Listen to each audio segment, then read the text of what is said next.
Oke, ada sesuatu yang kuat sekali di hati saya sejak hari Senin yang lalu. Ya, hari Senin yang lalu, waktu kami berdoa bersama mengerami untuk kemarin, untuk Holy Ground. Kemudian waktu saya sebelum terakhir mengundang Roh Kudus datang, kemudian ketika saya berbahasa roh, saya sendiri merasa, ini bahasa rohnya baru nih, belum pernah sebelumnya. Dan tapi saya juga nggak tahu artinya. Biasanya Kak Oce kalau dapat sesuatu ngomong, tapi setelah selesai itu, Kak Venida WA, gitu. Papi, tadi itu waktu Papi berbahasa roh itu, aku dengar artinya loh. Gitu. Artinya seperti ini, di mana aku diingini, di situ aku hadir. Betul ya? Mana Venida? Ya, di mana aku diingini, di situ aku hadir. Betul, saya tulis.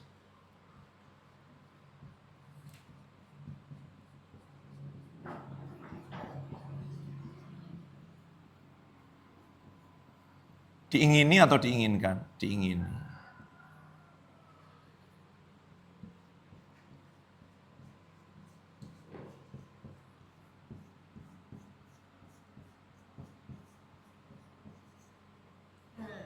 Ya.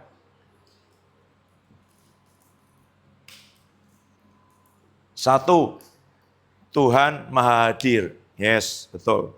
Dimanapun tidak ada tempat yang bebas dari kehadiran Tuhan. Kalau kalian belajar teologi itu omnipresence, betul. Tapi juga ada 2-3 orang berkumpul, tolong ya Pak Ali, Bapak boleh tetap di situ. I think you are more than 40 years, right? Ya. Yang lain yang usianya di bawah 40 tahun, maju, tidak ada yang boleh bersandar. Hanya Pak Trio, Pak Ali dan istri, yuk maju, nggak ada. Setiap minggu udah datang ke sini kok, kalau mau bersandar nggak usah datang minggu depan.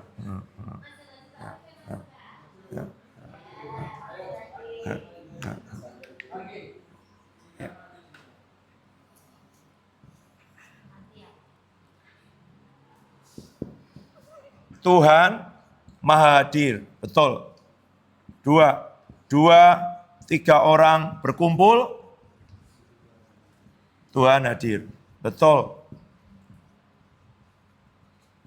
Tapi beda nggak? Maha Hadir dengan dia hadir di tengah-tengah. Saya selalu ingat Pak Adi bilang, makanya kamu tidak hanya doa pribadi, kamu juga bersekutu. Karena ketika 2-3 orang berkumpul, Tuhan hadir di tengah-tengahnya. Nah kalau sendiri di tengah siapa? Makanya harus ada persekutuan. Jangan menjauhkan diri dari pertemuan ibadah. Ada orang ekstrem yang satu. Terus yang penting pribadi sama Tuhan. Betul memang kita harus pribadi, tapi kita harus bersekutu. Itu. Loh, kalau bersekutu itu tidak berbahaya. Orang-orang Kristen di China ketika ibadah tidak dianiaya dong. Ya enggak? Dibiarin aja. Kenapa bersekutu itu berbahaya? Karena waktu kita bersekutu, selain 2-3 orang, Mazmur 22, Tuhan bersemayam, Tuhan bertahta. Di mana? Di atas pujian. Pujian siapa? Umatnya. Tuhan bersemayam, bertahta di atas pujian. Jadi waktu berkumpul dan memuji Tuhan, dia duduk di situ, bersemayam, bertahta. Siapa yang duduk di tahta? Raja. Dia datang sebagai raja. Kalau dia datang sebagai raja, itu berdaulat, berkuasa, memerintahkan. Dari perkataannya, dari apa yang keluar dari mulutnya, itu keluar perintah. Beda dengan dia datang sebagai bapa, sebagai kekasih, sebagai gembala. Kapan dia datang sebagai raja? Waktu kita memuji. Praise. Bukan sekedar lagu sorak-sorai, semangat. Bukan.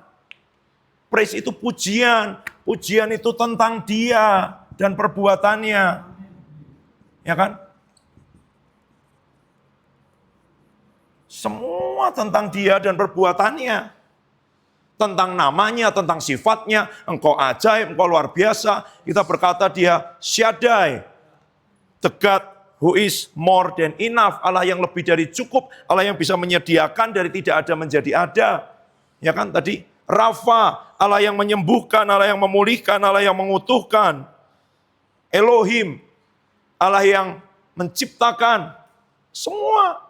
Jadi perkatakan selain dengan semangat, dengan pengertian.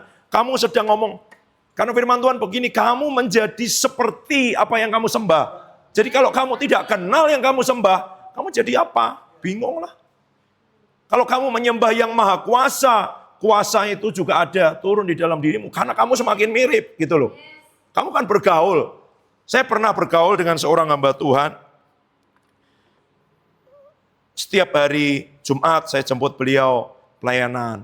Hari Sabtu saya ngobrol di rumahnya setengah hari. Hari Minggu selesai kebaktian, sampai malam saya ngobrol dengan beliau. Saya pinjam bukunya, saya tanya terus. Setelah sekitar kira-kira 2 tahun, beliau ajak saya kemana-mana. Ngisi seminar, PA di gereja, di mana. Lalu saya diberi kesempatan untuk menjawab. Setelah 2 tahun, anak kandungnya ngomong begini, kamu ini ya, cara ngomongmu, cara jawabmu, cara menjelaskanmu, mirip sekali dengan papi. Maksudnya, papinya dia, anak hamba Tuhan ini. Kenapa? Saya bergaul dengan dia. Saya tidak coba-coba untuk niru cara jawabnya, cara menjelaskannya, cara berpikirnya, bukan. Saya bergaul dengan dia. Dan waktu kamu bergaul dengan siapa? Ya kan? Dengan Allah yang mana? Kalau kamu kenal nama-namanya, kamu tahu sifatnya, kamu tahu perbuatannya, kamu semakin kenal dia. Dan kamu meninggikan dia dengan segenap hati. Yang ada di dia itu nempel di kamu. Itu loh. Jadi makanya kenapa memuji, jangan setengah hati. Jangan gak sungguh-sungguh. Jangan cuma keluar dari mulut. Gitu. Tapi kalau hati belum, mulut dulu deh. Bersemangat. Karena waktu mulut berbicara, telinga mendengar. Waktu telinga mendengar, iman timbul. Iman timbul, muncul lagi pujian. Pujianmu semakin kuat, telingamu dengar. Telingamu dengar, imanmu tumbuh terus. Makanya iblis akan coba mencuri pujianmu, supaya kamu bungkam, supaya telingamu tidak dengar, supaya imanmu semakin lemah. Ini diulang-ulang terus, gak apa-apa karena ini penting sekali. Tuhan bersemayam, bertahta di atas pujian umatnya. 4.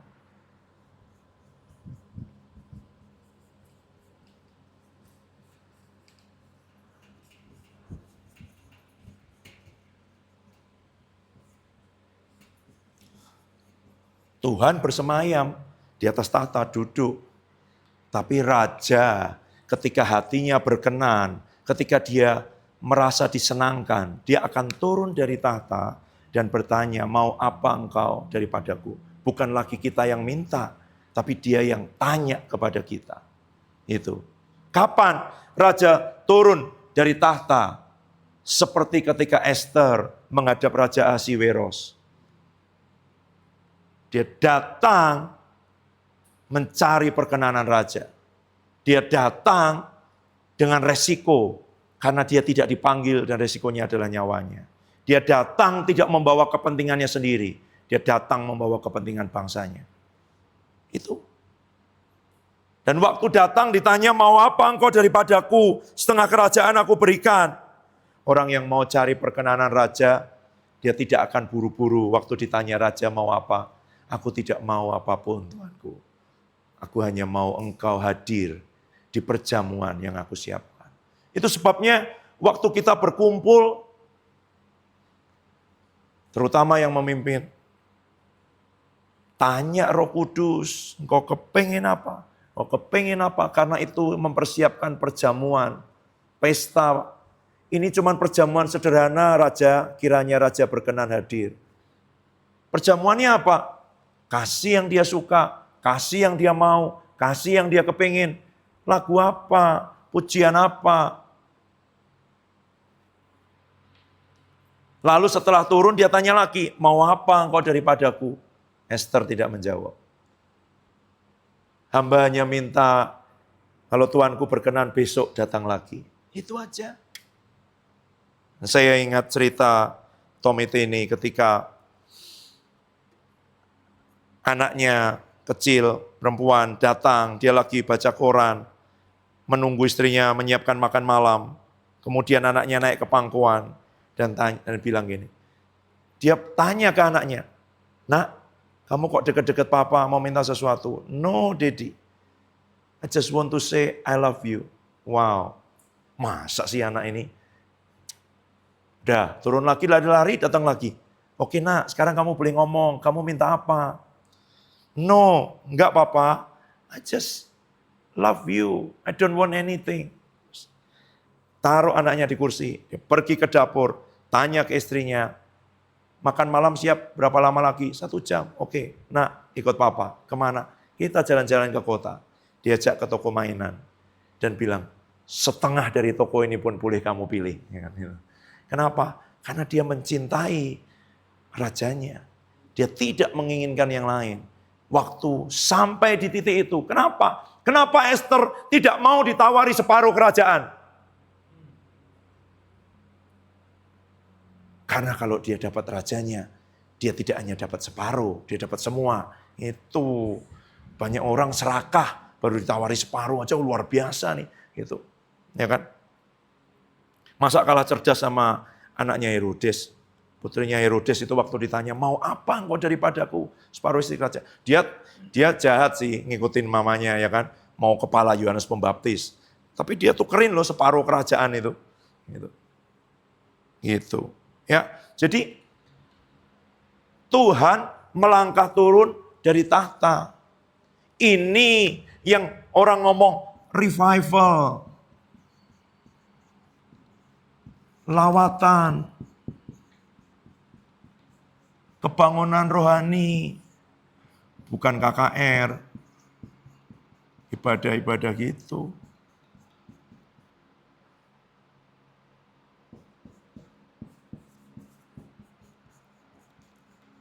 Apa yang terjadi? Tuhan datang menyatakan dirinya. Nggak ada orang bisa berbuat semuanya sendiri. Nanti di akhir dia akan menyatakan dirinya. Dan waktu itu firman Tuhan bilang apa? Setiap lutut akan bertelut, setiap lidah akan mengaku. Mau nggak mereka? Enggak. Waktu dia menyatakan dirinya semua terpaksa. Mereka akan bilang apa? "Hai gunung-gunung, batu-batu, timbunilah kami," karena mereka takut. Bapak-bapak, beberapa bapak gereja ngomong begini. Bahkan nanti orang-orang yang ada di neraka pun akan berkata begini. Mereka akan teriak, "Tuhan, Engkau tidak adil. Engkau bawa aku ke sini. Engkau aku di tempat yang gelap, di tempat yang panas, di tempat yang menyakitkan." Dibawa mereka ke dekat tahta Tuhan. Silo tidak tahan dengan semua kekudusan dan bilang, "Tuhan, Engkau adil, Engkau benar. Memang tempatku di sana." Tidak ada. Orang akan ngomong, "Nanti saya kalau di surga ketemu Tuhan, saya akan tanya." Bohong. Karena Yohanes, orang yang bersandar di dada Tuhan Yesus. Waktu ketemu Tuhan Yesus, buka Wahyu.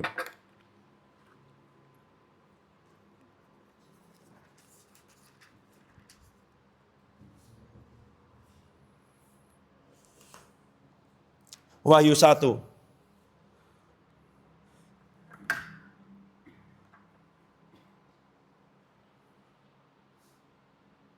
Ya, Wahyu 1 ayat 12. Saya baca. "Lalu aku berpaling untuk melihat suara yang berbicara kepadaku. Setelah aku berpaling, aku melihat 7 kaki pelita dari emas. Di tengah-tengah kaki pelita itu ada seorang serupa anak manusia, berpakaian jubah yang panjangnya sampai di kaki. Dadanya berlilitkan ikat pinggang dari emas. Kepala dan rambutnya putih seperti bulu domba, seputih salju, matanya bagaikan nyala api. Kakinya berkilap bagai tembaga membara dalam perapian. Suaranya bagaikan desau air bah." Coba ulangi lagi, bayangkan. Kepala dan rambutnya putih seperti bulu domba, seputih salju. Matanya bagaikan nyala api. Kakinya berkilap bagai tembaga membara dalam perapian. Suaranya bagai desau air bah. Di tangan kanannya ia memegang 7 bintang. Dari mulutnya keluar sebilah pedang tajam bermata 2. Wajahnya bersinar-sinar bagaikan matahari terik. Coba kamu bayangin sebentar. Kamu kalau lihat itu takut nggak? Kayak monster. Matanya api, lidahnya pedang. Wajahnya kayak matahari, kakinya kayak tembaga menyala. Ayat 17. "Ketika aku melihat dia, sujudlah aku di depan kakinya. sama seperti orang yang mati. Ia meletakkan tangan kanannya di atas kepala berkata, jangan takut, aku adalah yang awal dan yang akhir. Yang hidup, aku telah mati, namun lihatlah aku hidup sampai selama-lamanya. Dan aku memegang segala kunci maut dan kerajaan. Ini Yohanes yang ketika Tuhan Yesus di dunia, nyender di dadanya. Dia bukan orang yang jauh. Dia orang yang kerinduannya itu memerintah bersama Tuhan, sekalipun itu masih ambisi manusia. Minta tolong mamanya lagi. Orang yang semacam ini, yang dalam sejarah gereja, tradisi gereja timur, disebut sebagai teolog yang pertama, orang yang dapat gelar teolog, karena teolog itu bukan orang yang tahu tentang Tuhan, tapi orang yang melihat Tuhan dan mengalami Tuhan. Di abad keempat, Evagrius dari Pontus ngomong begini, dada Tuhan sumber pengetahuan. The breast of the Lord is the source of knowledge. Barang siapa bersandar kepadanya akan menjadi teolog. Bukan yang baca buku banyak. Bukan berarti kamu nggak baca buku, alasan aja. Ya kan, itu. Tapi bukan lahir dari belakang meja, bukan lahir dari bikin paper, bukan lahir dari ngotak-atik, memikir-mikirkan sendiri, lahir dari pengalaman pribadi melihat mengalami Tuhan. Dan siapa yang disebut teolog? Bukan Paulus ternyata, Yohanes. Tapi orang yang sedekat ini dengan Tuhan, waktu Tuhan menyatakan dirinya dalam kemuliaannya,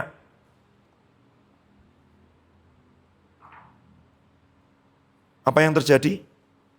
Sujud seperti orang mati. Tidak bisa bergerak, tersungkur. Ini dulu nyender di dadanya. Ini bukan Yudas, bukan Petrus. Murid yang paling dikasihi. Waktu Tuhan Yesus menyatakan dirinya, tersungkur seperti orang mati.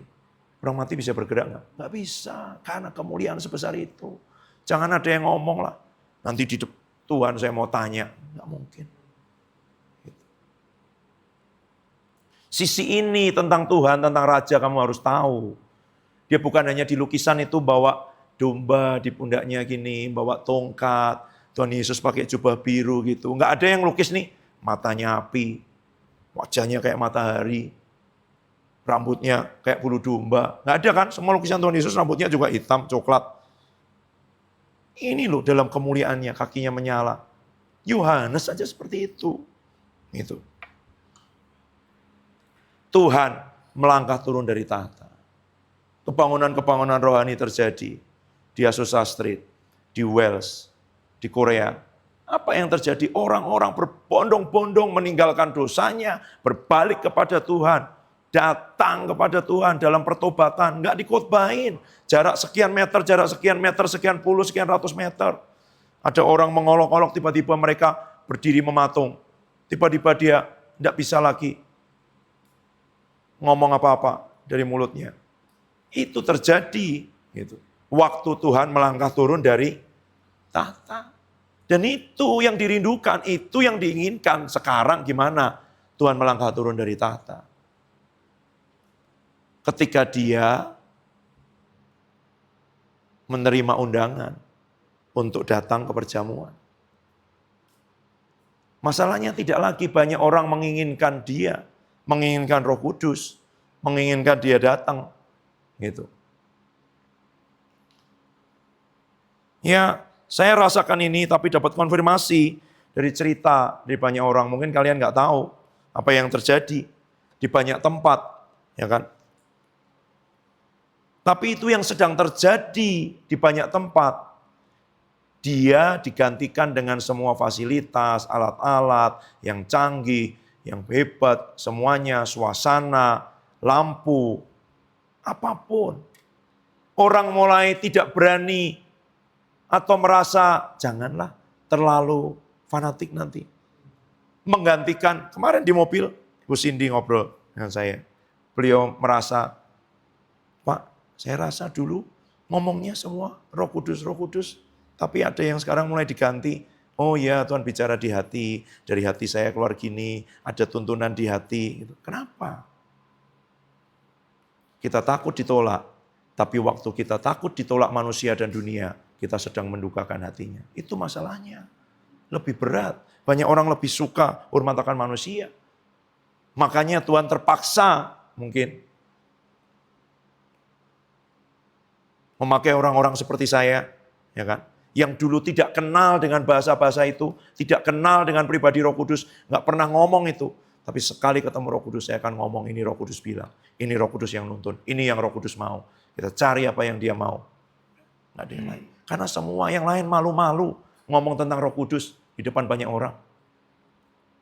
Malu-malu. Tapi itu mendukakan hatinya. Gitu loh. Di mana sekarang lagu-lagu tentang Roh Kudus? Itu yang ditulis Pastor Philip Mantova di bagian akhir bukunya. Holy Spirit My Best Friend. Dia dibawa dalam satu penglihatan ke sebuah pantai. Lalu dia dengar dan lihat nada-nada lagu-lagu yang pernah ditulis, dinyanyikan tentang Roh Kudus semua. Suaranya sayup-sayup hilang. Sayup-sayup hilang. Sayup-sayup hilang di bawah angin itu. Roh Kudus tanya, di mana lagu-lagu tentang aku? Semakin hilang, semakin hilang, semakin hilang. Kemarin saya ikut Mami pelayanan. Lagu-lagunya saya nggak tahu semua. Bukan karena saya nggak tahu semua. Liriknya itu semua tentang aku, diriku, ditolongi Tuhan, aku. Saya rasanya udah terlalu lama mungkin nggak ke gereja. Gitu ya. Selain nggak kenal lagunya, ini semua tentang aku. Tuhan tidak ditinggikan, Tuhan tidak disembah, Tuhan tidak diinginkan. Yang penting aku. Saya juga nggak tahu lagunya apa. Gitu. Pokoknya kalau ada Tuhannya itu kait sama aku. Ya memang. Gitu.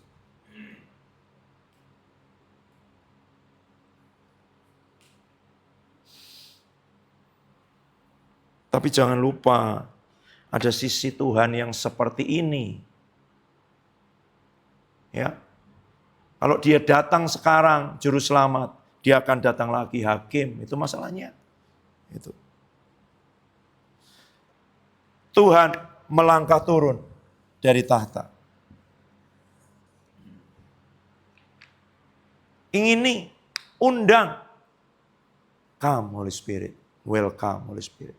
Saya itu waktu dengar satu hamba Tuhan beberapa waktu yang lalu ketika ada di Jakarta. Waktu dia berdoa mengundang Roh Kudus. Saya tuh ngomong sama Mami gini, Roh Kudus ini agak Jawa.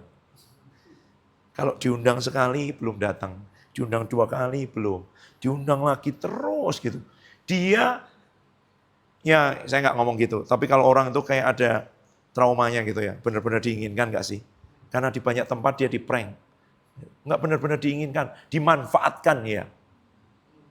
Karena kalau ada Roh Kudus, ada kuasanya, ada hadiratnya, orang datang orang ini. Itu aja. Tapi dia tidak pernah ditanya, mau kepengen apa, mau apa. Dia tidak diberi tempat utama.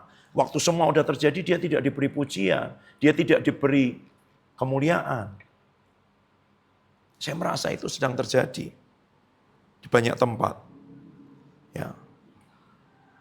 Bahkan orang menyebut setan aja bahasanya muter-muter. Ada kuasa lain yang jahat, yang di luar kita, yang mau mengganggu kita. Setan bilang gitu aja. Apa sih? Kekristenan macam apa ini? Tidak berani mengatakan setan sebagai setan. Gitu. Pengen diterima dunia? Nggak ada. Baca firman. Kita orang yang dikhususkan, dikuduskan, pasti ditolak dunia. Loh kalau kamu diterima dunia, artinya kamu tidak hidup ngikutin pimpinannya. Gitu loh. Pasti. Jangan kepengen diterima dunia.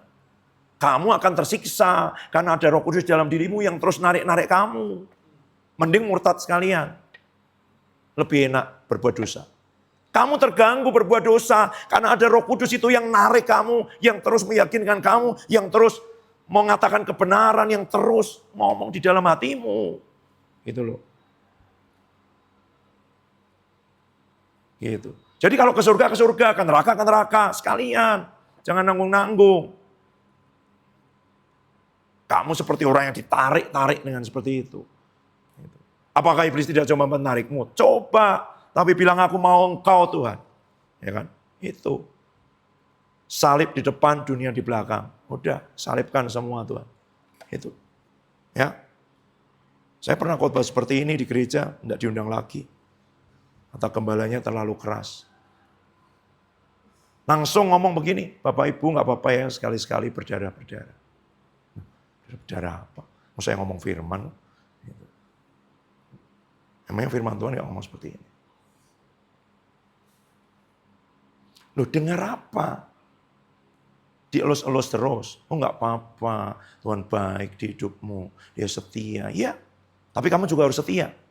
Barang siapa tidak mengakui aku di depan manusia, aku juga tidak mengakui dia. Ini nggak pernah dikotbahin. Barang siapa mau ikut aku, dia harus menyangkal dirinya, pikul salibnya ikut aku. Nggak pernah dikotbahin. Khotbahnya dia gembala yang baik. Dia menuntun, dia mencari. Iya. Setelah dicari, disiplin, ditemukan. Enak aja kamu. Itu nggak pernah diomongin. Kamu dikasih tahu separuh kebenaran. Itu. Ya. Tuhan hadir, Tuhan diinginkan.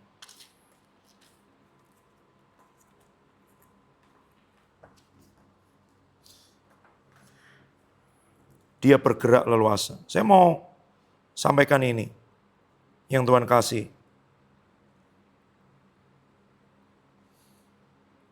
Ada nubuatan-nubuatan, ada janji-janji Tuhan. Semalam saya dengarkan lagi. Ada nubuatan tahun 2017 dari Pastor Russell Evans dari Planet Shakers di Australia. Nih ya, saya catat kemarin, saya terjemahin sekarang. Tuhan akan melepaskan sinar cahaya yang besar ke Indonesia. April 2017.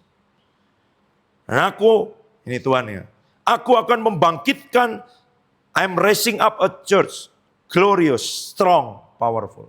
Aku membangkitkan gereja yang mulia, kuat, dan berkuasa di Indonesia. Aku melahirkan,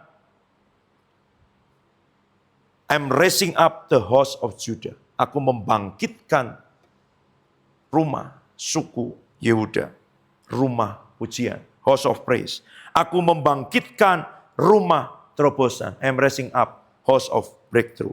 Aku membangkitkan sebuah rumah yang akan menghancurkan tembok-tembok yang sedang coba dibangun oleh musuh.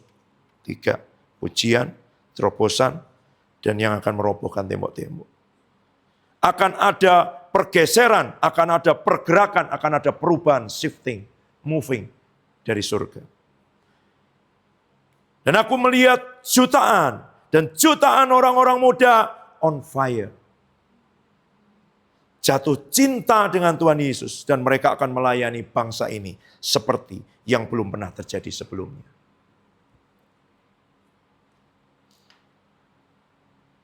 Aku melihat api yang mulai menyebar. Dan ada kemuliaan Tuhan dalam bentuk awan. Di padang gurun, bangsa Israel dipimpin oleh tiang awan dan tiang api. Dan api dari Roh Kudus itu akan datang ke bangsa Indonesia. Dan ini adalah masa strategik bagi bangsa Indonesia. Ini waktunya untuk menangkap api itu dengan angin. Dan api itu akan mulai menyala, dan menyala. Nubuatan tahun 2017, mungkin saya baru baca, baru ngerti ini sekitar tahun 2020 lebih dan semuanya. Tapi kami juga dapat dari hamba-hamba Tuhan yang lain. Mereka lihat gelombang yang besar, tsunami yang tinggi sekali seperti tembok. Yang lain lagi bilang lihat gelombang, lihat orang-orang muda berkumpul di stadion, di lapangan. Bukan hanya puluhan ribu, ratusan ribu, jutaan. Seperti yang belum pernah. Jadi kalau saya setiap kali deklarasi, kami akan melihat gelombang kebangunan rohani yang baru seperti yang belum pernah dilihat oleh Indonesia. Itu nubuatan, itu janji Tuhan. Dia lihat jutaan, millions of millions.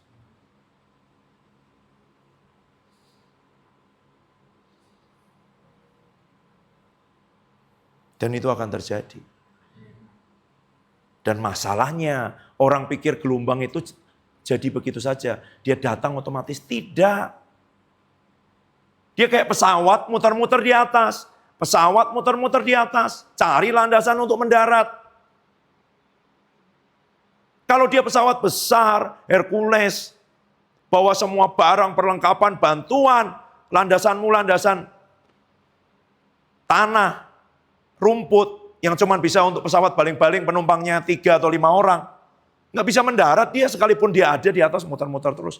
Dia akan cari bandara yang lain tempat dia bisa mendarat. Nah hidupmu itu loh, ya yang semester 1 dengar. Hidupmu itu kamu siapin nggak jadi landasan tempat Tuhan mendaratkan janjinya. Itu. Gimana nyiapinnya? Baca firman, berdoa, nyembah, cari Tuhan yang ini. Tuhan buat apa kamu sudah datang di sini? Kamu cuma cari kesenanganmu sendiri. Ya, 1 bulan lagi libur, pulang. Kalau enggak punya uang, minta, saya kasih. Enggak usah balik tapi. Tuh. Biar diganti orang lain. Kemarin ada 67 anak-anak SMP di sini. Bisa dengar firman 4 jam loh. Anak SMP belasan tahun. Dari jam 10 sampai jam 3 sore. Di sini.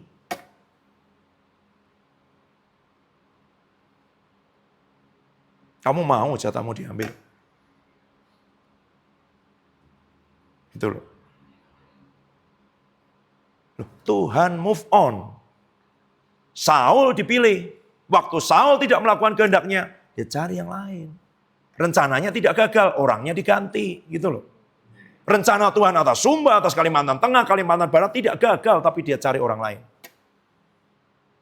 Itu. Tidak gagal. Nggak mungkin rencana Tuhan gagal, tapi orangnya ganti. Rencana Tuhan atas hidupmu, kamu yang membatalkan, kamu yang menunda, kamu yang membuat itu terjadi diganti. Gitu loh. Banyak orang berpikir ada nubuatan otomatis terjadi. Enggak. Dia cari orang yang mau merespon. Dia cari orang yang mau mendirikan landasan. Dia cari orang yang mau menyiapkan diri. Gitu. Baca dulu ayat ini. Saya nggak jadi ke yang 2 Tawarik 16 ayat 9.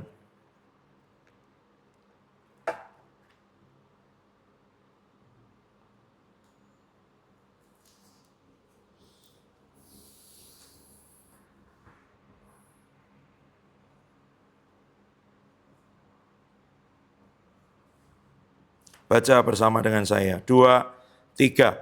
Karena mata Tuhan menjelajah seluruh bumi untuk melimpahkan kekuatannya kepada mereka yang bersungguh hati terhadap Dia.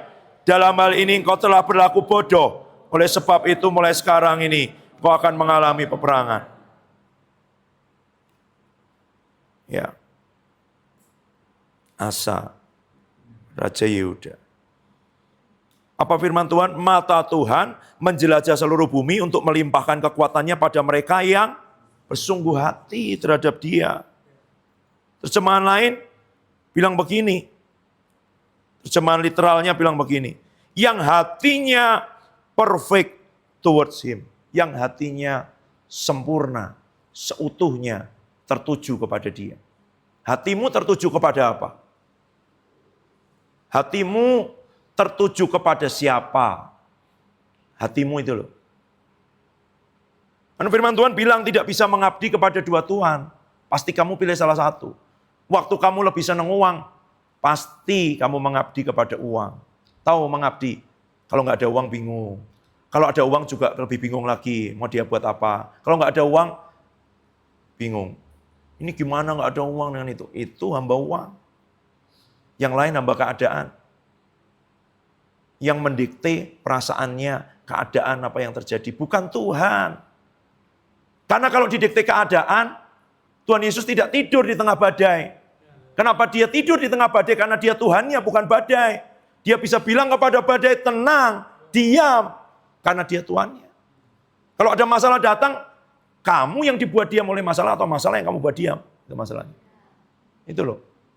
Di situ menentukan, di situ ujiannya. Itu. Jangan merasa diri hebat, kuat, luar biasa. Iya, kamu belum ngalamin kesulitan. Waktu kamu ngalami kesulitan, tidak ada uang, harus ada sesuatu. Apa yang muncul di hatimu pertama? Siapa yang harus saya hubungi? Minta siapa? Telepon siapa? Atau kamu teriak, Tuhan, Engkau Raja di hidupku, Engkau berdaulat, Engkau Jehovah Jireh, Engkau El Shaddai, Engkau Allah yang menyediakan. Percaya Engkau sanggup menyediakan. Itu respon pertama dan itu tidak otomatis. Itu dilatih. Mata Tuhan menjelajah seluruh bumi, mencari orang yang hatinya sempurna, hatinya sepenuhnya, hatinya mengabdi kepada Dia, hatinya ditujukan kepada Dia. Hatinya penuh, completely jadi miliknya. Hatimu, Dia cari itu. Itu aja. Masalahnya hati tidak bisa dibohongi. Tuhan tidak bisa dibohongi dengan sandiwara, acting, angkat tangan, nangis-nangis, nggak bisa. Tuhan tidak bisa dibohongi dengan perawakan yang hebat, kemampuan berperang, kecerdasan, dan semuanya. Buktinya yang Dia pilih Daud.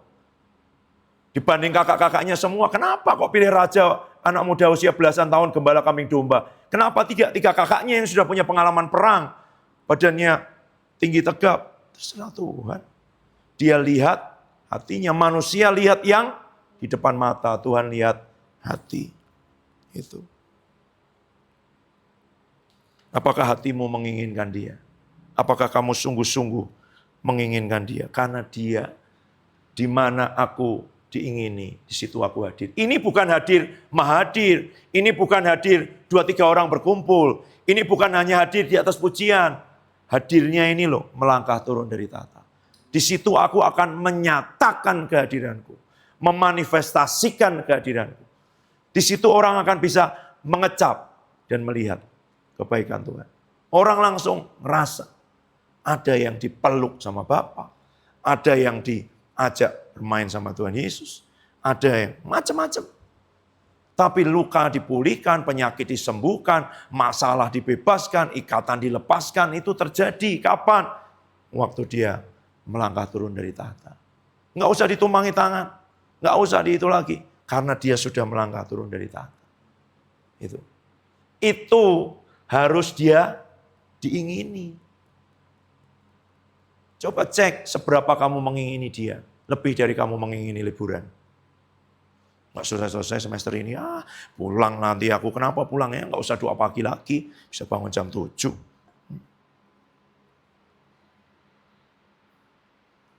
Seberapa kamu mengingini? Di mana aku diingini? Di mana? Di hidupmu kamu mengingini Dia enggak? Kalau kamu mengingini Dia, Dia hadir. Dia menyatakan kehadirannya. Dia memanifestasikan kehadirannya. Reveal Himself. Apa yang Dia selubungi itu Dia buka seperti di kitab Wahyu ini loh. Sampai Yohanes yang sudah dekat aja ternyata, oh yang ini aku belum ngerti. Sisi Tuhan yang ini aku belum pernah ngalami.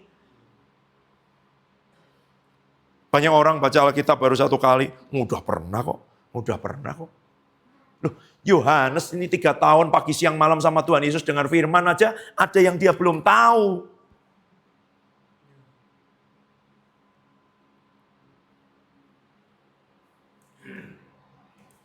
Kisah Rasul 1, 13 dan 14.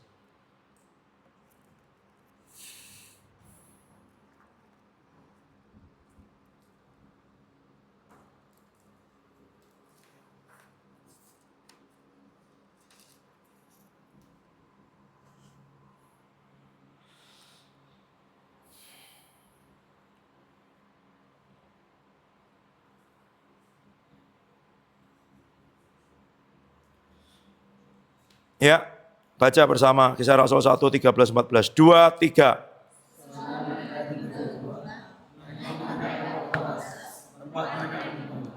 Mereka itu ialah Paulus dan Yohanes, Yakobus dan Andreas, Filipus dan Thomas, Bartolomeus dan Matius, Alfeus bin Alfeus, dan Simon orang Zelot, dan Yudas bin Yakobus. Mereka semua bertekun dengan hati dalam doa bersama-sama dengan beberapa perempuan serta Maria ibu Yesus dan dengan saudara-saudara. Ya, saya baca Amplified. When they had entered the city, they went upstairs to the upper room where they were staying indefinitely. Waktu mereka memasuki kota itu, mereka pergi ke atas ke loteng itu, di mana mereka menunggu tanpa batas. Tuhan, 2 jam kalau enggak datang Tuhan, udah waktunya makan malam Tuhan. Tuhan, kalau enggak datang Tuhan, nantilah besok lagi Tuhan. Ini. Seberapa kamu menginginkan? Kenapa terjadi Pentakosta?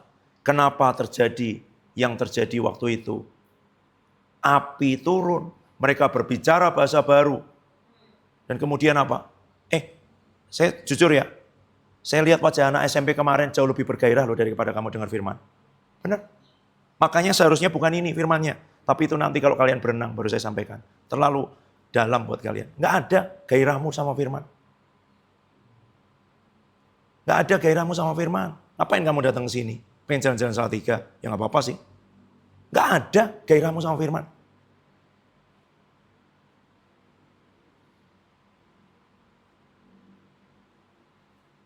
Lebih baik saya ngomong dengan 3 orang tapi haus dan lapar.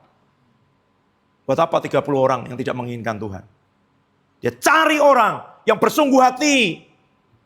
Bersungguh hati, dia cari, mata Tuhan menjelajah seluruh bumi. Mencari orang yang bersungguh hati dengan dia. Kamu main-main. Sampai di sini kamu masih main-main. Sudah hampir 1 semester. Mau apa hidupmu? Lebih baik kamu bertobat atau kamu murtad sekalian. Ambil keputusan. Dingin-dingin, panas-panas. Jangan suam-suam. Jangan suam-suam. Kamu jadi alat permainan iblis.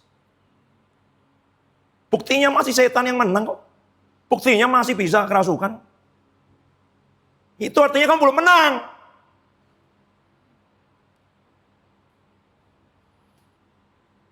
Kamu tidak menginginkan dia. Tidak tahu siapa dia.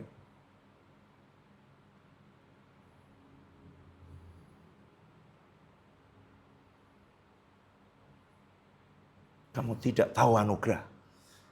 Kamu tidak menghargai anugerah. Tidak menghargai apa yang Tuhan Yesus lakukan. Kamu masih pilih budaya, adat, semua yang dari kampungmu, dari sukumu kan. Kamu masih lebih percaya jimat, dukun kan.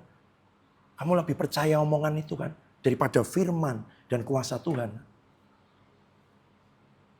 Ambil batas jelas.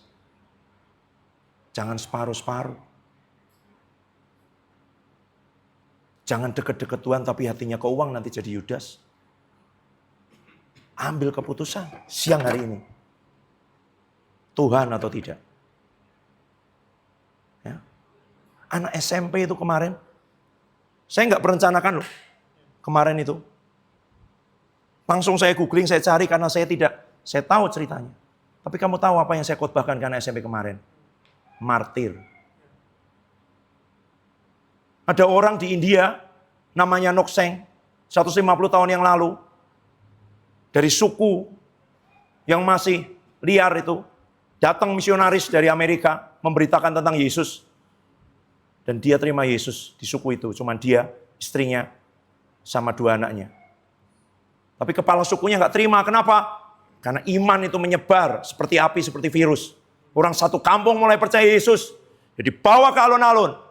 Dibilang kalau kamu tidak menyangkal imanmu, ya, kalau kamu tidak menyangkal imanmu, anakmu kami panah.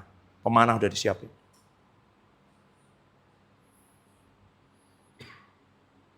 Dan dia bilang apa? Aku sudah mengambil keputusan mengikut Yesus. Anaknya dipanah 2, mati. Oke, kamu mau istrimu mati juga? Anakmu sudah mati nih.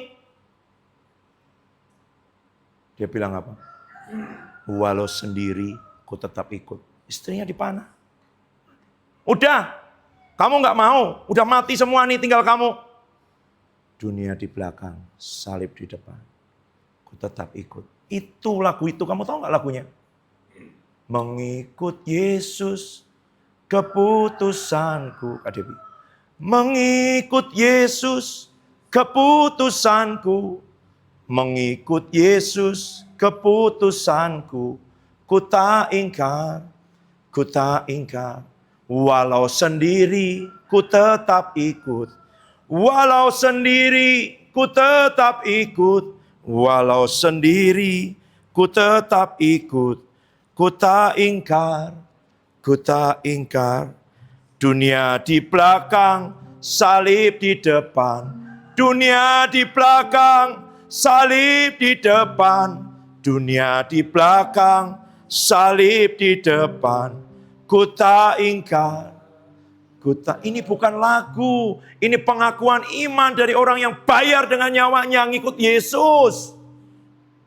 Mati, Pak, sia-sia. Enggak, siapa bilang setelah dia mati, kepala sukunya, kok dia mau mati buat orang yang dia nggak kenal, hidup di Palestina 2000 tahun yang lalu. Yesus siapa sih? Kepala sukunya bertobat, satu suku bertobat. Jangan pikir kalau kamu dari kecil Kristen, sukumu, kampungmu, kakekmu Kristen. Bukan itu. Apakah kamu pernah mengambil keputusan pribadi mengikut Yesus? Letakkan hidupmu di mezbah. Siang hari ini, lagi.